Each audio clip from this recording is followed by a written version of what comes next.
மகரிஷி விஸ்வாமித்திரரின் தெய்வீக ஆசீர்வாதத்துடன் ராமன் மற்றும் சீத்தை தங்களின் தட்சிணை யாத்திரையை தொடங்கினர். அந்த பயணம் வெறும் பாதை அல்ல, அது தர்மத்தின் வெற்றியை அடையும் ஒரு புனித பயணமாக இருந்தது. பொன்மையான காலை வெண்முகில்களில் ராமனின் உறுதியான தோற்றமும் சீதையின் அமைதியான தன்னம்பிக்கையும் ஒரே நேரத்தில் ஒளிர்ந்தன.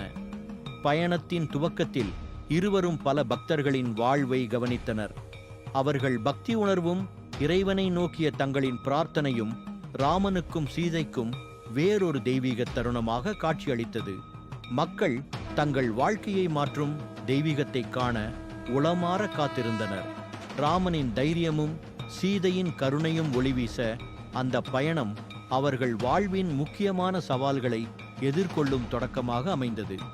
தட்சிணைக்கு செல்லும் இந்த பயணம் எங்கள் கைவினையின் வெற்றி மற்றும் தர்மத்தின் ஒளிக்குயில் என்றார் ராமன் தன்னம்பிக்கையுடன்.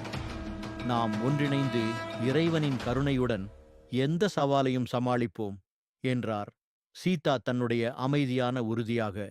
இந்த பயணம் ஒரு தெய்வீக கதையின் அடுத்த அதிகாரம், பக்தர்களின் உள்ளங்களை மாற்றும் தருணம். மகிழ்ச்சியுடனும் நம்பிக்கையுடனும் இந்த பயணத்தை அனுபவிக்க